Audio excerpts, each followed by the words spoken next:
Hey y'all, how's everybody doing tonight? Yes, I'm in my bedroom. This is my comfort zone, and after the day I had at work, oh God, there's no place I'd rather be. Um, anyway, I love this song by the way, Matrimony by Wale. Um, anyway, I reached out to Facebook tonight because I needed a little help kind of getting my thoughts together and deciding what I wanted to talk about tonight.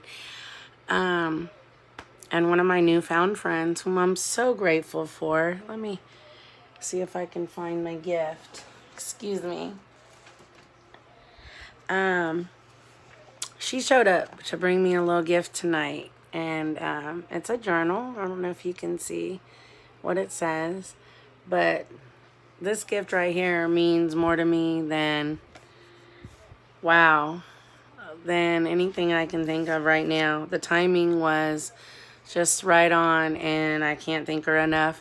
This is actually a woman that I had met several years ago under horrific circumstances. Uh, Real quickly, let me just say what it was. I'm trying to be as open and as honest as possible, so let me just say it. My son's father had stepped out on me with a young woman, and I happened to be driving down the street beside this woman and one of her friends one day, and of course they exchanged a few words with me and vice versa, and so I proceeded to follow them all the way to the young woman's apartment building, and her friend got out, and of course she ran in the house and the friend stayed out, and her and I got into a physical altercation, or excuse me, a verbal altercation, and I decided to take it to a physical level briefly. And I'm not saying that to brag at all. I'm actually quite ashamed of that. And that was over a man who never showed me even an ounce of loyalty, is what the worst part was.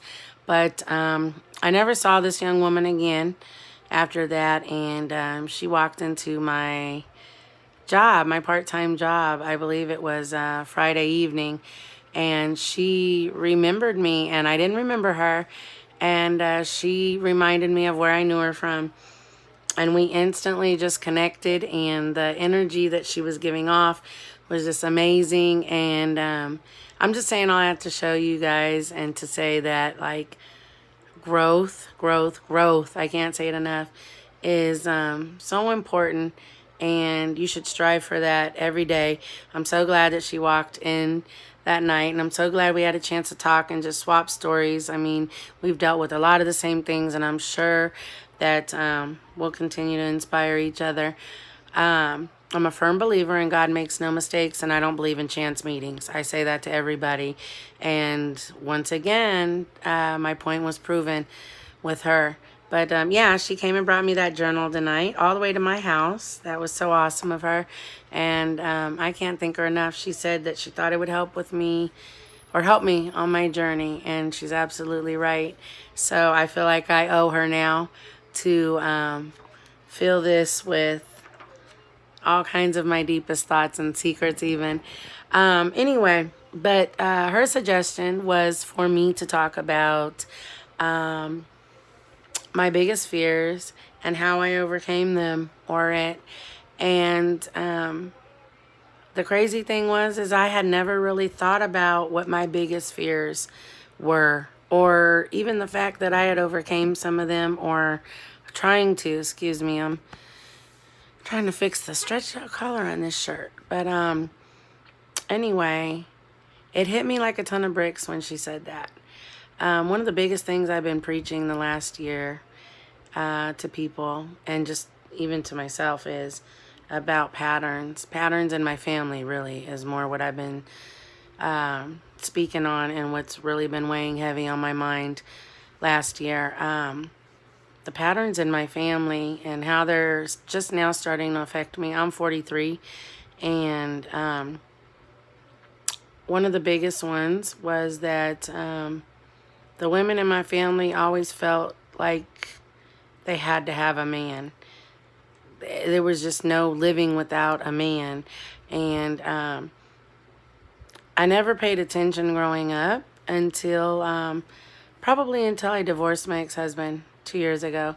Um, that they literally compromised their happiness and sometimes even their health. And that sounds ridiculous, but literally, like, even their health to have a man and keep a man at all cost. And so, of course, I was accustomed to seeing that, and I fell right in suit or right in line with that. And my entire life, I've done the same thing since I was 15, the first time I left home.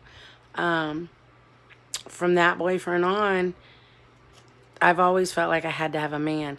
So that led me to realizing what my biggest fear was. And it's crazy how her just saying that to me brought me to that realization. My biggest fear has always been to be alone. And I'm not sure that I'm totally over it, so I can't say exactly how I overcame it, but I can tell you that I have overcame so much of it. Hopefully, I've grown enough to know and to never fall for that trap again, per se, of putting my happiness on hold or ignoring red flags or ignoring signs and my intuition and gut feeling just so that I can have a man by my side. Growing up, I remember now, looking back, that I probably didn't see a whole lot of physical abuse, but there was always plenty of verbal and probably even mental and emotional abuse. And it was endured. It was endured because they couldn't be without that man. It's all we knew, and it's all I've known until recently. And so I've had to overcome that. I've had to literally dig deep in me and figure it out. What is it that I'm lacking? What is it that that I feel like is missing from me, that I'm settling on being with these men? They're showing me who they are. I'm seeing the red flags, seeing all the signs. I'm seeing the disrespect and the verbal abuse and the emotional abuse, sometimes even the physical abuse. And yet I was staying. Why? Because I had to have a man. I mean, that's what I knew. It's what we've all known. It's what we've seen our whole lives. Gotta have a man. I'm coming out of long-term relationships, and a week later, I'm in a new one. And, oh my gosh, Bae's moving in. Oh, he loves me. He wants to move in. So we're bringing over his laundry baskets of stuff and his game systems and all his pairs of shoes. And we're moving him right in because, ooh, I gotta have a man. Who cares about the one I just broke up with last week? I got a new man, and he's fine, and he wants to be with me. And, and all that just to say, I have a man. And it's one of those things that I keep saying, if you knew better, you would do better, and I pray that my mom ain't upset about this video. I recently talked to her about it and expressed how I felt. And she knows that in this last year and a half or so, I'm kind of growing into who I think I'm supposed to be. And I've been changing a lot. So I hope she understands me speaking on that. But yeah, my biggest fear is, or was rather, to be alone. And it's hard. Like, it is hard breaking patterns and overcoming fears. But at the same time, I can't think of a more simplified way to say it other than I'm enough. I'm the shit. Like, I am a good ass woman. I'm the shit. And let me tell you something, you're the shit too. And if you don't think you're the shit, nobody's gonna think you're the shit. But I am the shit. There's no limit to what I'll do for somebody. My loyalty is never even able to be questioned. So any guy who gets a hold of me would be, or is going to be, the luckiest son of a bitch that Jesus Christ ever died on the cross for. I'm telling you, because the shit that I have done for all the wrong ones, whoa, Just imagine what I would do for the right one.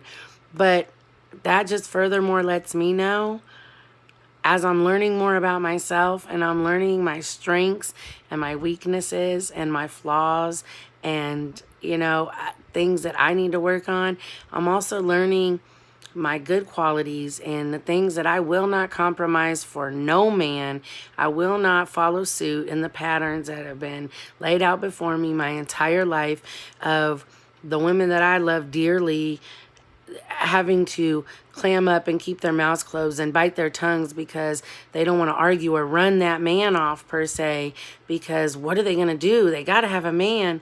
It stops. It stops with me, and I hope it stops with you and anybody else who has witnessed that growing up. I won't say I was raised that way, because my mom did always preach to me not to settle for bullshit and not to let nobody mistreat me and disrespect me. So I'm not going to say that I was raised that way, but it's that lead by example thing.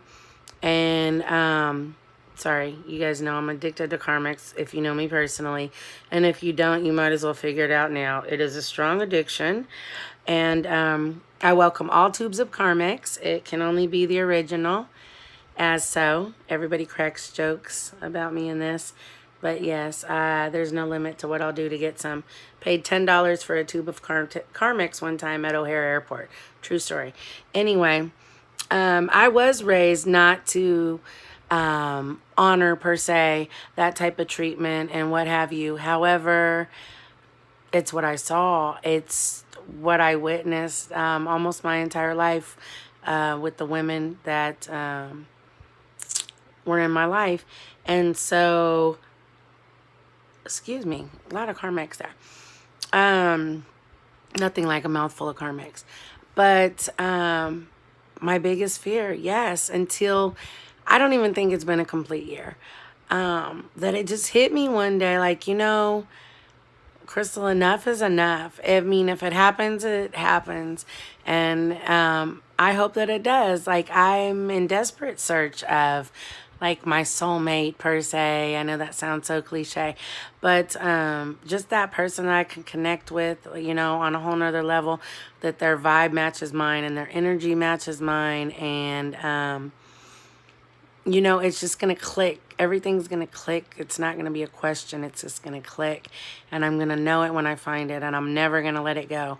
But until then, I am not compromising any part of my happiness.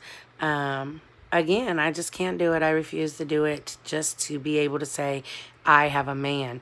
I will not let anyone make me ashamed to walk around with my head held high, or embarrassed because of the things he's doing behind my back, or make me question his love or his respect or his loyalty for me. If it comes to that point, then it's not even worth having anymore. And I just refuse to settle. I will never settle again, ever. And I would highly suggest that none of you do either. Like I said earlier, you're the shit. And if you don't think you're the shit, nobody's going to think you're the shit. And I'm the shit. So I refuse to settle. I overcame that fear. And hopefully my Mr. Right is out there. Like, I'm definitely looking. Eyes wide open, though. I will not ignore red flags. I will not ignore my intuition. I will not ignore disrespect or betrayal. So, I'd say I overcame that fear, and I am going to break the pattern and continuously do so. And hopefully everybody watching this that was kind of raised the same way or grew up kind of witnessing the same thing, whether you're a male or a female, because it goes both ways. Women are fucking savages, and there's a lot of men who have gotten so accustomed to being in a relationship or a marriage and having that other person to even, if they're old fashioned like I am, have that woman there to just take care of them and kind of cater to their needs, that they have compromised their happiness as well. They're dealing with a chick who is constantly in her phone and talking or Snapchatting or Facebooking or Instagram or anything else with numerous men, or disrespectful or demanding money all the time, or allowing her kids to be disrespectful to him and they're not his. Just all those different things. It happens with the men too. They get complacent with being treated that way, and they allow it because they're just as scared as we are. They feel the same shit we do. It's just expressed differently because they are built differently. They are made up of different things than we are. You know, I mean, they are built one way and we're built another, and men express things different, but they are definitely feeling the same things we're feeling. They're making the same mistakes we're doing, or they're making the same mistakes we're making. Their choice in women has gotten just as ridiculous as our choice in men, believe it or not. And if you pay attention, I promise you'll see I'm not lying. But yes, patterns, my biggest fear, and just allowing the same nonsense to repeatedly affect me and tear me down, and take me back a few steps further. And I'm all about building and growing and vibing and exchanging good and positive energy. And I'd say fear overcame. And on to the next one. And I'm not quite sure what that is, but I will figure it out. In the meantime, I can't say it enough to you guys. Don't compromise not even a shred of your happiness. First of all, you need to know, I saw a video that Will Smith did maybe about a year or two ago, and it hit me. He said that nobody is responsible for your happiness. You are solely responsible for your happiness. And that sounds corny to a lot of people, but that's because we're brought up, like I was saying about the women in my family, we are brought up to believe that somebody else is in charge of our happiness, when all along, you're the only person who can make you happy. Now, you can find somebody to be by your side and help you make yourself happy or bring more happiness to your life, but you are solely responsible for your own happiness. Will Smith said that, and I firmly believe that now, and I can say that I'm not as happy as I can be, because I'm still a work in progress. Like I said, I have quite a few flaws and things that I'm working on to be the best me I can be. And so I just ask people to bear with me. If you've seen an ugly side of me, they're there. Believe me, they are. But believe me, 9 times out of 10, when you see that side of me, it's because it's over something that I feel very passionate about. And if you know me, you know that I will go to absolute war over anything I care about or anyone. So I tend to rear an ugly side of me once in a while, but I'm working on that.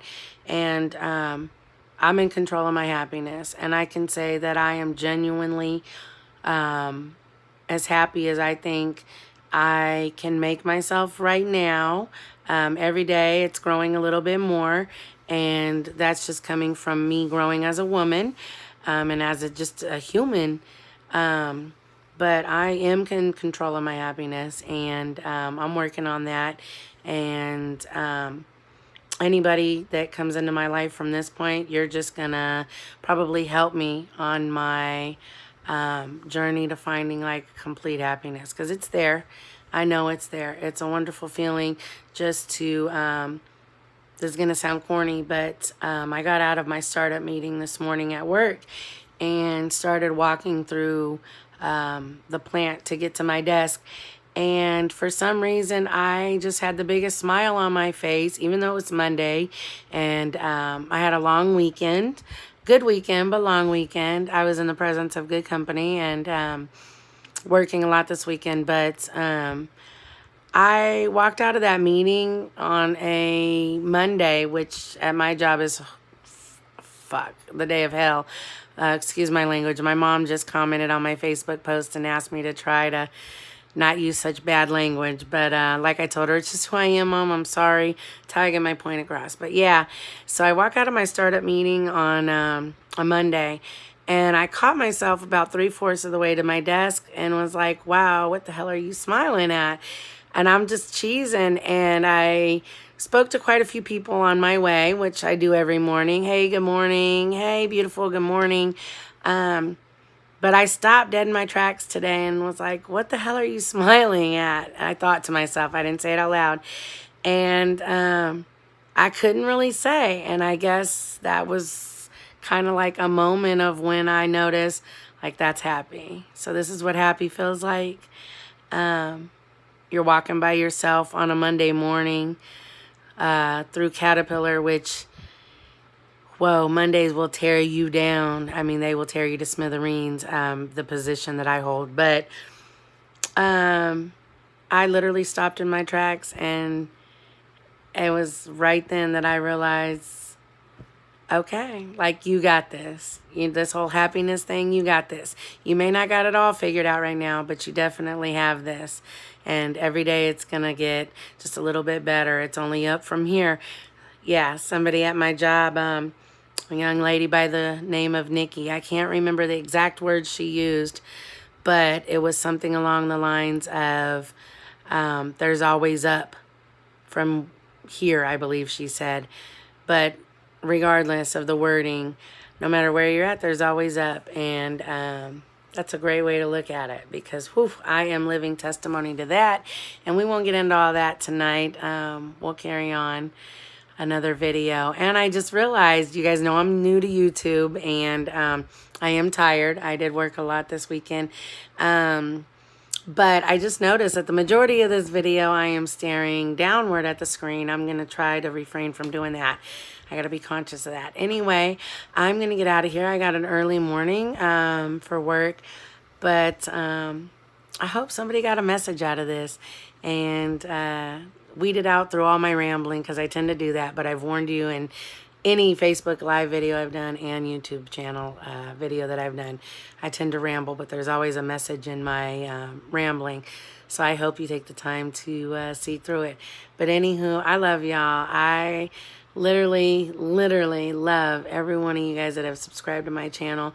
This is my form of therapy. This is so therapeutic. I advise anyone and everyone to try it, to figure it out. People had suggested I write my memoirs and just tell my story and testify my story to somebody and start blogging, and this is the best way I saw fit, and it feels amazing every time I get done with a video. No matter how corny they are to you guys, I feel amazing. It's so therapeutic, and I know that this is exactly what I'm supposed to be doing, exactly where I'm supposed to be doing it, maybe even how I'm supposed to be doing it. Every day is going to be a learning experience, so just bear with me. I think it'll be a fun ride, and hopefully it's therapeutic for you as well. At least one of y'all. That's all I need. Just maybe help one of y'all. But anywho, I got to go. You guys have a blessed night. Thank you for listening. I'm not going to leave without saying, fuck coronavirus. I'm so sick of hearing about it. You guys wash your hands. Look out for our elderly, disabled, people in need. Wash your hands. Have your children wash their hands. Stay clean. Sanitize everything you possibly can. And just be smart and have common sense. Turn the fucking news off and just practice common sense. Weed out the bullshit and research. And keep calm. Thank you guys. Have a blessed night. I'll see you the next time. I love y'all. Never settle. Bye.